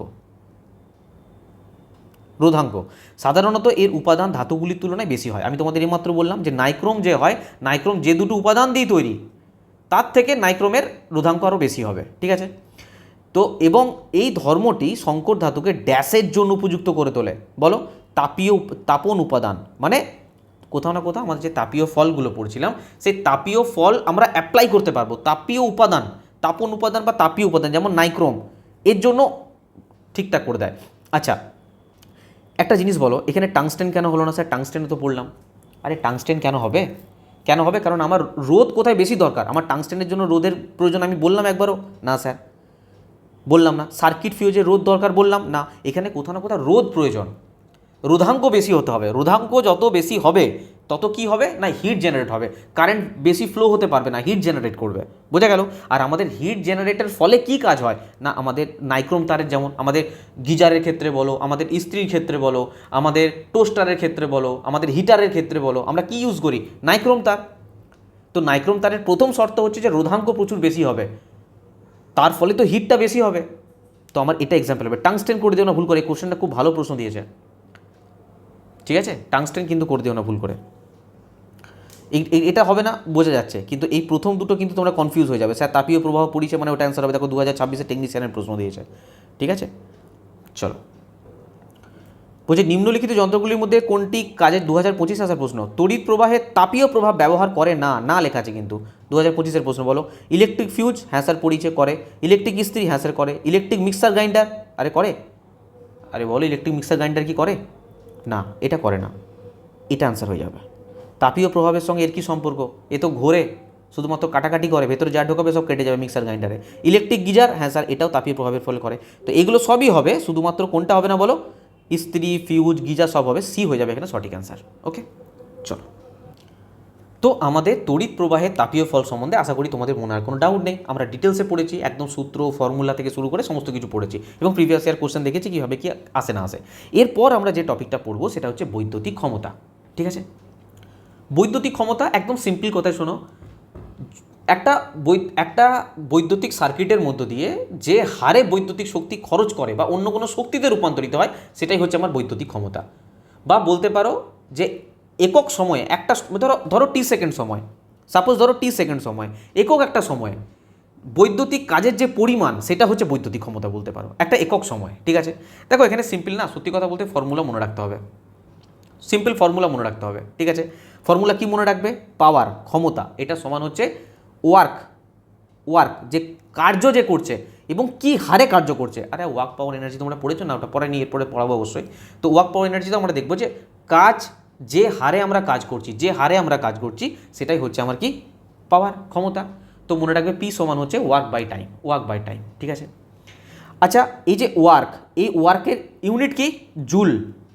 তো আমরা কিছুক্ষণ আগে কিসের জুল পড়লাম বলো? হিটে জুল পড়লাম। Hit generate. আরে পড়লাম কি পড়লাম না? আরে হিট মানে এই মাত্র কী পড়লাম? এই সমান কী পড়লাম? I²RT। তো বলতে পারো যে ওয়ার্কের জায়গায় আমি বসাতে পারবো I²RT। আরে পারবো কি পারবো না? I²RT বসাতে পারি এবং নিচে কি আছে? টি। তো টি যদি কেটে যায় তাহলে পি সমান করতে পারি I²R। আমি ডাইরেক্ট ফর্মুলা মুখস্থ করাচ্ছি না তোমাদেরকে, বুঝিয়ে করছি, বোঝা গেল? পি সমান কি? I²R। ঠিক আছে, এবার জিনিস বোঝো, ভি সমান কি বলো? ভি সমান স্যার আইআর। তাহলে আর সমান কি? স্যার আর সমান হচ্ছে V/I। তো আমি এই ফর্মুলাতে আমি এটা লিখতে পারি যে I², এই আর এর জায়গায় V/I লিখতে পারি। তো আই যদি কেটে যায় তাহলে VI লেখা যায়, পি সমান VI। আরে পি সমান V/I, বলো লিখতে পারি কি পারি না? লিখতে পারি। আমি যদি বলি যে চলো এখান থেকে আয়ের ভ্যালু বলো তো আই সমান কি? আমি আই সমান লিখতে পারি V/R। আরে এই ফর্মুলা থেকে আই সমান V/R লেখা যায়। তো আই সমান যদি আমি V/R লিখি, আই সমান V/R লিখি, তাহলে লিখতে পারি V²/R। তাহলে পি সমান কি দাঁড়াচ্ছে? V²/, তার মানে কি V²/R। এটাও পি এরই মান। তাহলে পি এর আমি কটা মান পেলাম আরেকবার বলে দিচ্ছি। পি সমান I²R, 1 নাম্বার মনে রাখবে। 2 নম্বরে মনে রাখবে পি সমান V/I, 2 নাম্বার। 3 নাম্বার মনে রাখবে পি সমান V²/R। কী করে এলো প্রত্যেকটা আমি তোমাদের দেখিয়ে দিয়েছি। আর মনে রাখবে ক্ষমতার একক হচ্ছে ওয়াট। ব্যাস এইটুকু জিনিস মনে রাখো, তোমাদের সমস্ত সলিউশন হয়ে যাবে, আর কিছু মনে রাখার দরকার নেই, ঠিক আছে? অ্যাকচুয়ালি ওয়াট কীভাবে আসে দেখো, আমি পি সমান কী লিখেছি বলো এখানে? Work by time. তো হ্যাঁ, আরে ওয়ার্ক বাই টাইম, তো ওয়ার্কের একক কী বলো? Joule, SI unit joule. আর টাইমের এসআই ইউনিট কি? সেকেন্ড। তো তোমরা বলতে পারো জুল পার সেকেন্ডও বলতে পারো, অথবা ডাইরেক্ট কি বলতে পারো? ওয়াটও বলতে পারো। বলো মনে থাকবে? জুল পার সেকেন্ডও বলতে পারো, ওয়াটও বলতে পারো। এই যেগুলো বললাম শুধু এইটুকু স্লাইড যদি মনে রাখো না, বৈদ্যুতিক ক্ষমতা তোমাদের এখানেই কমপ্লিট। চলো কোশ্চেন করাবো এখনই, তোমরা নিজেরাই করতে পারবে। দেখো যেটা বললাম সেটাই লেখা আছে, বৈদ্যুতিক ক্ষমতা বলতে পড়ে নেবে এগুলো, ঠিক আছে। আমি যেটা বললাম ব্যাস, ওর উপরে কিছু আর কিছু জানতে হবে না। নেক্সট দেখো, নেক্সট গাণিতিক সূত্র বাগেরা সমস্ত কিছু লেখা আছে, এখান থেকে দেখে নেবে। গাণিতিক সূত্র একটা দেখো, আরে বলো না, পি সমান W/T, এই মাত্র বললাম ওয়ার্ক বাই টাইম। এখান থেকে আমরা সমস্ত কিছু পেলাম, V × I × T, ঠিক আছে। তারপরে কি পেলাম, P সমান VI, P সমান V × I, ঠিক আছে। আরেকটা কি পেলাম, P সমান I²R, এই একটা ফর্মুলা পেলাম। P সমান V²/R, এই একটা ফর্মুলা পেলাম। আরে মনে থাকবে ফর্মুলাগুলো, এই মাত্র করে দেখালাম তোমাদেরকে। দেখো একবারে যদি বুঝতে না পারো, আমি বলবো আরেকবার রিপিট করে দেখো, অবশ্যই বুঝতে পারবে। মানে ভেবো না যে কোনো একটা জিনিস আমি একবার পড়লাম বুঝতে পারলাম না, আরে এই স্যারটা খারাপ, চল ভালো পড়াতে পারে না, এইভাবে বিচার করো না। তার জিনিসটাকে 2বার 3বার 4বার 5বার দেখো, অবশ্যই বুঝতে পারবে। না বোঝার কিছু নেই এর মধ্যে, কঠিন তো কোনো কিছু নেই, এগুলো তো ইজি জিনিস, এই জিনিসগুলো না। চলো এই ছকটা দেখে নাও, যদি ওখানে মনে না থাকে তাহলে এখানে তোমাদের জন্য এত সুন্দরভাবে না স্লাইড বানিয়ে নিয়ে আসি না, এগুলো বানাতে প্রচণ্ড পরিশ্রম হয়, বিশ্বাস করো। কিন্তু তোমাদের যখন হেল্প হয় না, তখন কোনো প্রবলেম নেই আর। দেখো পাওয়ার, ভোল্টেজ আর কারেন্টের সঙ্গে এই জিনিসটা তোমাদের বললাম কিনা বলো, P সমান V × I। একটা বললাম P সমান I²R, একটা ছকের মধ্যে নিয়ে এসি, তা তোমাদের বারবার এদিক ওদিক খুঁজতে হবে না। P সমান V²/R, দেখো এত সুন্দরভাবে লেখা আছে। এই তিনটে জিনিস মনে রাখো। দেখো আমি প্রিভিয়াস ইয়ারে কোশ্চেন দিচ্ছি, তোমরা নিজেরা করতে পারো কিনা একবার দেখো, তাহলে অটোমেটিক কনফিডেন্স আসবে তোমাদের। দেখো আচ্ছা, এখানে একক সম্বন্ধে আছে কিছু, এককগুলো একটু দেখে নাও। এককগুলো সম্বন্ধে ইউনিটস অফ ইলেকট্রিক পাওয়ার, এসআইতে আমরা কী বলবো, ওয়াট বা জুল পার সেকেন্ড। তোমাদের বললাম 1 ওয়াট মানে 1 ভোল্ট বিভব পার্থক্যের অধীনে যদি কোনো পরিবাহীর মধ্য দিয়ে 1 অ্যাম্পিয়ার প্রবাহ চলে, তবে তার ক্ষমতাকে 1 ওয়াট বলে। বড় জিনিস জেনে রাখো, 1 কিলোওয়াট সমান হচ্ছে 1000 ওয়াট, আর 1 মেগাওয়াট সমান হচ্ছে 10⁶ ওয়াট, ঠিক আছে। চলো এই কোশ্চেনের আনসার দাও। নিম্নলিখিতগুলির মধ্যে কোনটি তড়িৎ ক্ষমতা সঠিক প্রকাশ বা সমীকরণ নয় লেখা আছে কিন্তু, হ্যাঁ বলো। P সমান VI, একদম সঠিক স্যার। P সমান I²R, স্যার একদম সঠিক। P সমান V²/R, একদম সঠিক। V² ভাজিত আর আছে, এটা ঘাবড়ে যেও না, মানে V²/R একই ব্যাপার। নয় কোনটা, তাহলে এটা হয়ে যাবে সঠিক অ্যান্সার, যে এটা আমাদের ফর্মুলার মধ্যে পড়ে না, এটা আমাদের ফর্মুলার মধ্যে পড়ে না, এ হয়ে যাবে সঠিক অ্যান্সার, ঠিক আছে। I² × R² কোথাও দেখেছো না, I²R হবে, মানে এটা যেটা দেওয়া আছে এটা হবে, তো এ হয়ে যাবে সঠিক অ্যান্সার। চলো গ্রুপ ডি দেখো, 2026-এ এসছে প্রশ্ন। চলো বলো, তড়িৎ প্রবাহ, ক্ষমতা এবং ভোল্টেজের মধ্যে সম্পর্ক কি বলো বলো। আরে P সমান বলো V × I, P সমান V × I, তাহলে I সমান কি হয়ে যাবে, P/V। আরে P/V হয়ে যাবে না, তাই আমি বলতে পারি ডি অ্যান্সার, P/V বা P ভাজিত V একই ব্যাপার। চলো এটা বলো, যদি কোনো তারের মধ্যে তারের রোধ হয় আর তারের মধ্য দিয়ে মানে I প্রবাহ চলে, কারেন্ট দিয়েছে I প্রবাহ চলে, তবে তারে অপচয়িত ক্ষমতা কোন সূত্র দ্বারা প্রকাশ করা যায়? ক্ষমতার কথা বলেছে, বলো। আরে রোধ দিয়ে দিয়েছে আর, কারেন্ট প্রবাহ দিয়ে দিয়েছে I, তো আমাদের ফর্মুলা কি জানি আমরা, P সমান V × I, P সমান V × I। আরে আছে না, তার জায়গায় কী দিয়েছে, P সমান I²R, একই ব্যাপার। এই ফর্মুলাটা আমরা পড়েছি, আরে পড়েছি কি পড়িনি, P সমান I²R। কী করে পেয়েছি, এখান থেকে যাবো, V সমান IR, ঠিক আছে। তো V সমান যদি IR হয়, তাহলে V এর জায়গায় আমি IR লিখতে পারি, আর এখানে I আছে, তো দুটো I মিলে কি হয়ে যায়, I² হয়ে যায়, I² × R। তো P সমান কি হলো, I²R হলো না, তো সেটাই তো এখানে লেখা আছে, আলাদা কি আছে। চলো বলছে একটা ইলেকট্রিক হিটার 100 ভোল্ট চালানো, মানে 100 ভোল্টে চালানো হয়েছে, এর ক্ষমতা হচ্ছে 1200 ওয়াট, তো এর মধ্য দিয়ে প্রবাহিত তড়িৎ প্রবাহ কত? স্যার ফর্মুলা জানি আমরা, P সমান V × I, তো তড়িৎ প্রবাহ জানতে চেয়েছে, এখানে ক্ষমতা দিয়ে দিয়েছে 1200 ওয়াট, আরে ক্ষমতা দিয়ে দিয়েছে 1200 ওয়াট, V কত দিয়েছে স্যার 100 ভোল্ট, I আমাকে বার করতে হবে, তো কাটাকুটি করো, 2 শূন্য 2 শূন্য কেটে দাও, তো I এর মান কত বেরোলো, 12 অ্যাম্পিয়ার, তো বলো 12 অ্যাম্পিয়ার অ্যান্সার হয়ে যাবে। দেখো টেকনিশিয়ানের রিসেন্টকার কোশ্চেন 2026-এর কী আছে, ঠিক করে পড়লে এই সমস্ত কোশ্চেন জাস্ট উড়িয়ে দিয়ে আসবে। বলো যেই প্রশ্ন, একটি যন্ত্রকে 180 ভোল্ট উৎসের সঙ্গে যুক্ত করে দিয়েছে, 1.7 অ্যাম্পিয়ার তড়িৎ প্রবাহ গ্রহণ করলো, যন্ত্রটির পাওয়ার রেটিং কত হবে? তো P সমান হচ্ছে V × I, তো V এর মান কত দিয়েছে 180 ভোল্ট, I এর মান কত দিয়েছে 1.7 অ্যাম্পিয়ার, তো ক্যালকুলেশন করো। আরে কত হয়ে যাবে, সিম্পল ক্যালকুলেশন আছে, হ্যাঁ এটা তোরা 100 নিয়ে নিলাম, 5 20 100, আরে 25 দিয়ে কাটবো কি, 25 দিয়ে যাবে, 25 দিয়ে যাবে, 25 4 100, আর এটা 25 7, তো 4 4 16, 4 5 20, তো 5 7 35, 4 থেকে 3, 4 7 28 29 30 31, 315 ওয়াট, 315 ট্রান্সফার বলতে পারি বি অ্যান্সার, 315 ওয়াট, ঠিক আছে। আমাদের এখানে মোটামুটি সমস্ত টপিক কমপ্লিট হয়ে গেছে, শুধুমাত্র একটা টপিক আর বাকি আছে, সেটা হচ্ছে বৈদ্যুতিক শক্তির বাণিজ্যিক একক। ঠিক আছে, দেখো এখানে যে জিনিসগুলো আছে তোমাদের একটা জিনিস সিম্পল দেখো, আমাদের যে সমস্ত ডোমেস্টিক্যাল মানে বাড়ি ঘর ওইসব বাদ দাও, আমাদের ঘরে যে সমস্ত রকম যে ফ্যান লাইট মানে ফ্রিজ এগুলো ব্যবহার হয় তার যে ইউনিট, এবং আমাদের যে বাণিজ্যিক ক্ষেত্রে ব্যবহার হয় তার যে ইউনিট কোথাও না কোথাও আলাদা, ওইসব বাদ দাও। আমি শুধু একটা কথা বলবো, তোমাদের বাড়িতে ইলেকট্রিক কারেন্টের বিল আসে, হ্যাঁ, আমরা তখন কি বলি যে এত টাকা এসেছে, আমাদের 200 ইউনিট কারেন্ট পড়েছে, ওদের 1000 ইউনিট কারেন্ট পড়েছে, এই ইউনিটে বলি তো, হ্যাঁ। তো মনে রাখবে বৈদ্যুতিক শক্তির বাণিজ্যিক একক, যখন আমাদের ইলেকট্রিক অফিসে টাকা দিতে হয়, টাকা পয়সার লেনদেন হয়, সেটাকে বলি বাণিজ্যিক একক। তো এটাকে আমরা কিলো ওয়াট ঘন্টা হিসাবে দিয়ে করি। ঠিক আছে, কিলো ওয়াট ঘন্টা, KWH, ঠিক আছে, কিলো ওয়াট ঘন্টা হিসাবে আমরা প্রকাশ করি, বাণিজ্যিক একক বলতে পারো। এটা হচ্ছে বৈদ্যুতিক শক্তির বাণিজ্যিক একক হচ্ছে কিলো ওয়াট ঘন্টা। একে শর্টে কি বলা হয় না BOT বলা হয়, BOT মানে বোর্ড অফ ট্রেড ইউনিট, ঠিক আছে। বা শুধুমাত্র একে আমরা কি বলে থাকি, ইউনিট বলে থাকি, যে আমরা এত ইউনিট কারেন্ট পড়েছে, ঠিক আছে, board of trade unit. Actual কি হয় না, এইভাবে হিসাব করা হয় না,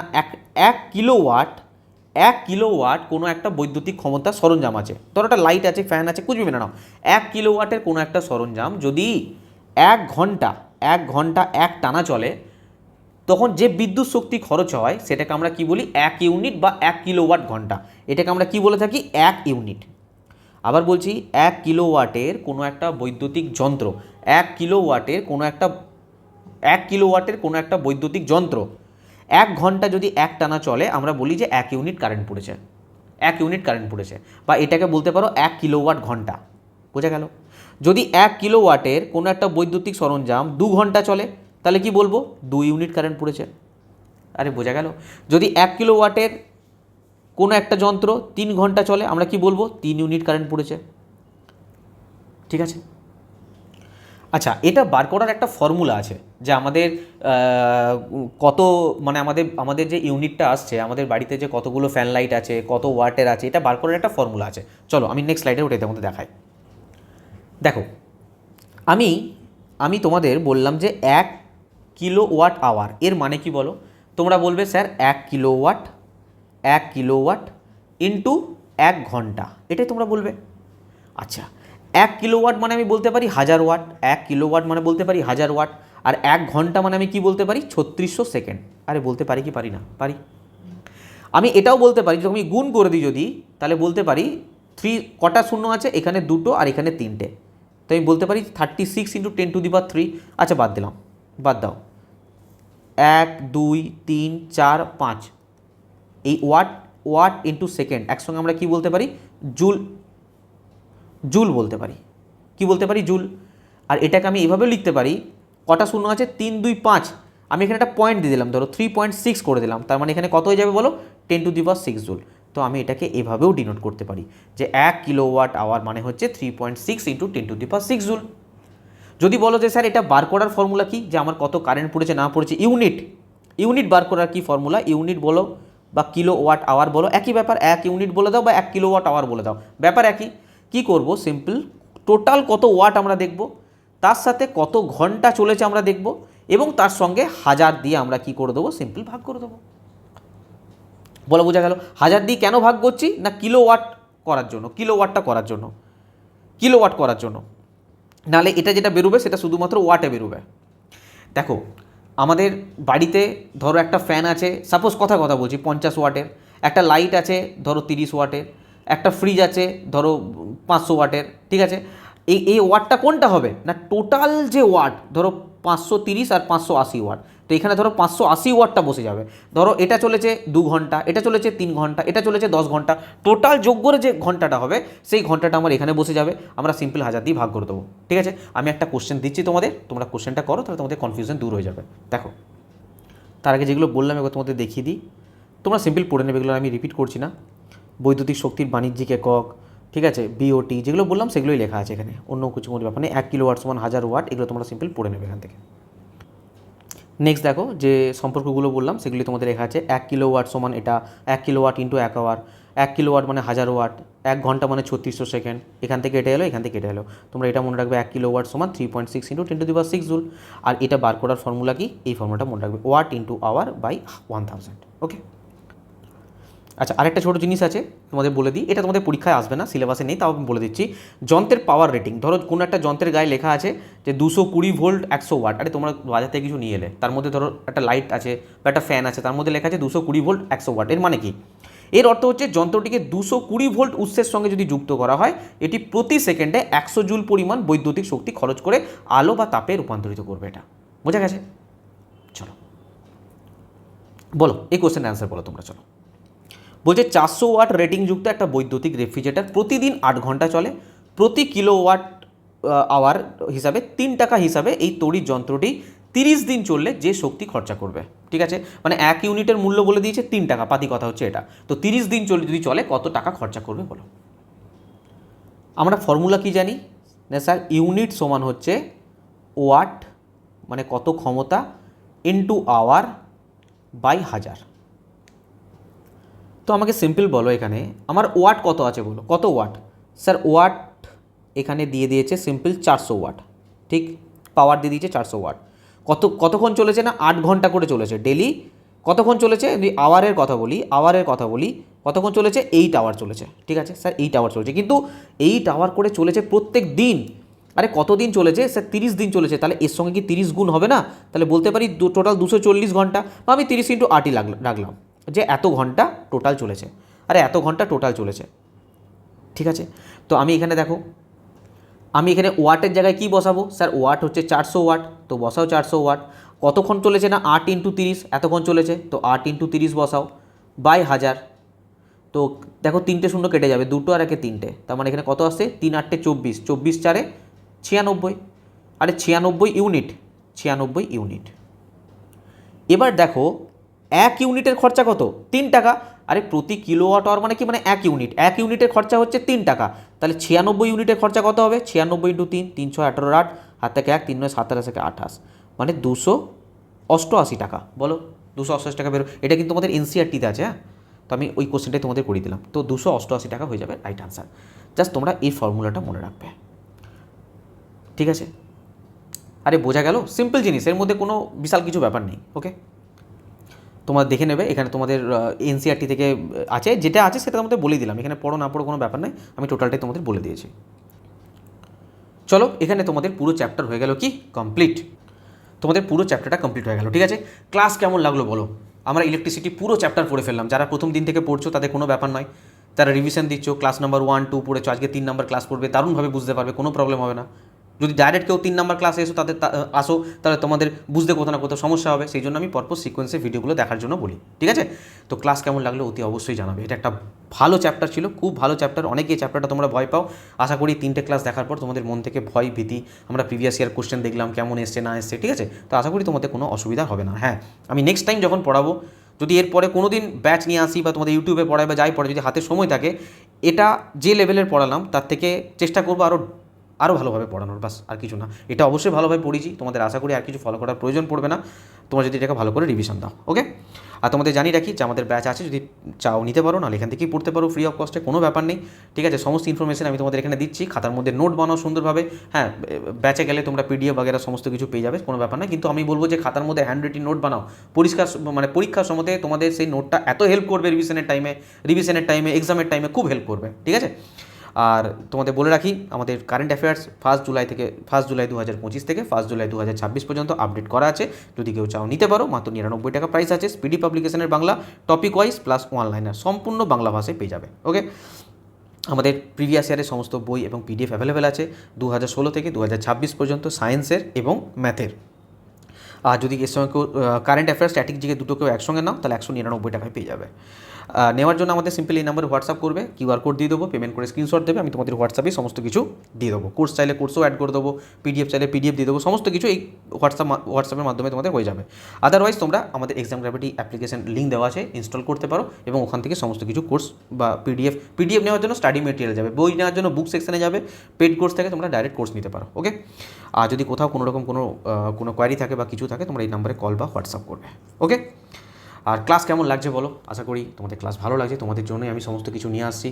আর আমাদের এটা হয়ে গেল, তো আমরা নেক্সট দিন কী স্টার্ট করবো বলো? ম্যাগনেটিক এফেক্টটা স্টার্ট করবো, ম্যাগনেটিজম স্টার্ট করবো, নাকি আমাদের বাকি মাত্র দুটো চ্যাপ্টার আছে, ওয়ার্ক পাওয়ার এনার্জি আর ম্যাগনেটিজম বাকি আছে। তো ম্যাগনেটিজম স্টার্ট করবো না ওয়ার্ক পাওয়ার এনার্জি স্টার্ট করবো, তোমরা কমেন্ট বক্সে অবশ্যই জানাবে, আমি সেই অনুযায়ী স্টার্ট করবো তোমাদের। ওকে, আর টেলিগ্রামের লিঙ্ক দেওয়া আছে ডিসক্রিপশন বক্সে, অতি অবশ্যই যুক্ত হয়ে যাবে। এখন আমি সমস্ত রকম তোমাদের আপডেট দিয়ে দিই, ক্লাসের আপডেট দিয়ে দিই, কোনো নতুন নোটিফিকেশন হলে সেটার আপডেট দিয়ে দিই। ওকে, তো চলো আজকের মতো এই পর্যন্তই। ক্লাস ভালো লাগলে তোমরা কমেন্ট করবে, শেয়ার করবে, লাইক করবে। পরে ক্লাসে আবার দেখা হবে, সবাই খুব ভালো থাকবে। আজকের মতন বাই, থ্যাংক ইউ।